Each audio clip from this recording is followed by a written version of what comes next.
Bonjour à tous, dans cette vidéo nous allons découvrir notre nouvelle séquence. Comme vous le savez, elle va porter sur les vampires.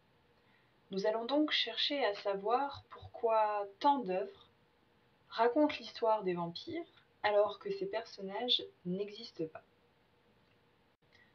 En effet, nombreux sont les films qui traitent du sujet du vampire sous toutes ses formes, qu'il soit masculin ou féminin,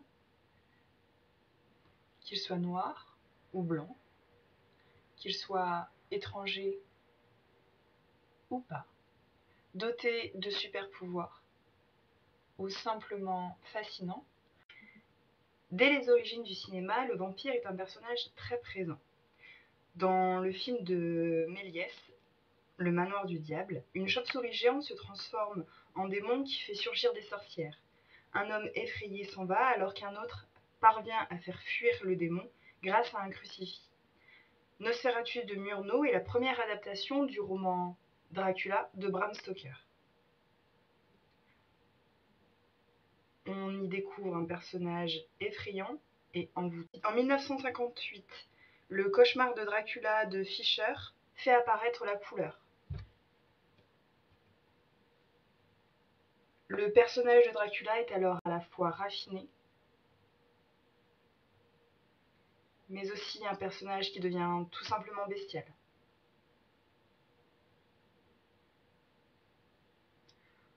Herzog réalise Nosferatu en reprenant le personnage de Dracula pour le rapprocher de l'animal, plus que de l'homme.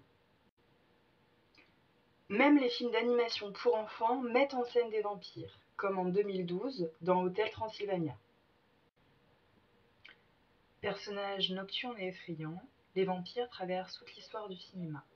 Parce qu'ils vivent la nuit, ils ne peuvent subir les blessures du soleil, le soleil étant représenté souvent comme un de leurs ennemis. Ils sont souvent représentés comme des personnages attirés par le monde de la nuit, comme dans Les Prédateurs qui met en scène David Bowie et Catherine Deneuve.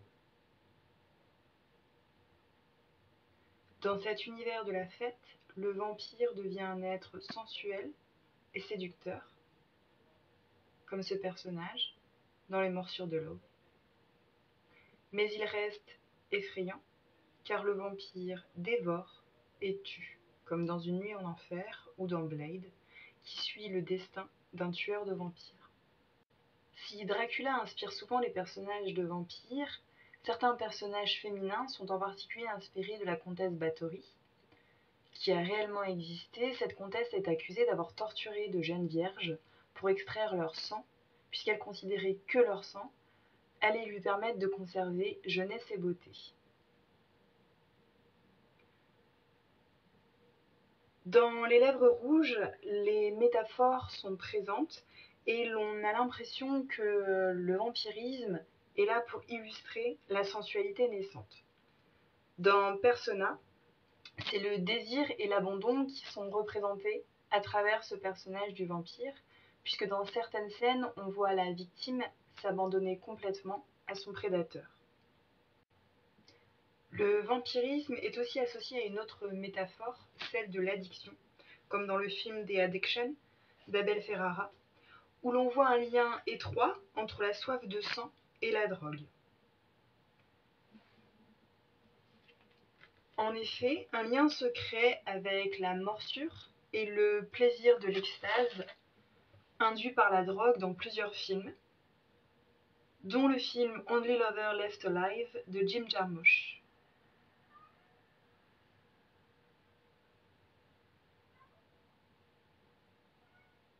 Ainsi, le vampire est souvent un personnage marginal.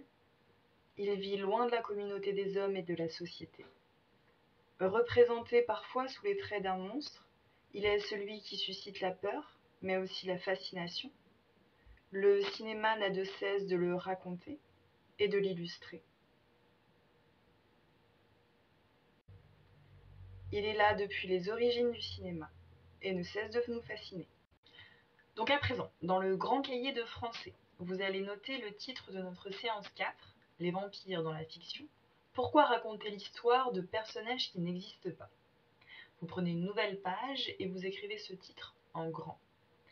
Le plan de séquence est disponible sur Pronote. Si vous ne pouvez pas l'imprimer, je vous le donnerai lorsque nous nous reverrons. Ensuite, vous pouvez noter le titre de la séance 1. Séance 1, le vampire au cinéma, qui est-il? Objectif, proposer des hypothèses de réponse à la problématique de séquence. Donc, la problématique de la séquence, c'est la question. Pourquoi raconter l'histoire de personnages qui n'existent pas? Donc, voici la question à laquelle nous essaierons de répondre durant tout ce chapitre de français. En première activité, vous notez analyse d'une vidéo. Donc, faites pause à présent dans la vidéo pour avoir le temps de tout recopier. Et ensuite, vous allez noter la question. Pourquoi peut-on dire que le vampire est un personnage important du cinéma? Donc vous écrivez cette question et vous y répondez au crayon. Puis, vous notez l'activité 2, les hypothèses. Donc vous recopiez cette question. Alors que les vampires sont des personnages de fiction, ils n'existent pas, pourquoi tant d'œuvres racontent-elles leurs histoires? De nouveau, écrivez la question au stylo et répondez-y au crayon. Prenez le temps de répondre. Un bilan vous sera donné lors de la prochaine vidéo. Il reviendra sur ce qui a été travaillé dans la vidéo, mais aussi sur les hypothèses que vous pourriez formuler. Une fois que vous avez formulé vos hypothèses dans votre cahier, vous pouvez aller répondre au QCM qui est disponible sur Pronote. Voilà, la vidéo est terminée.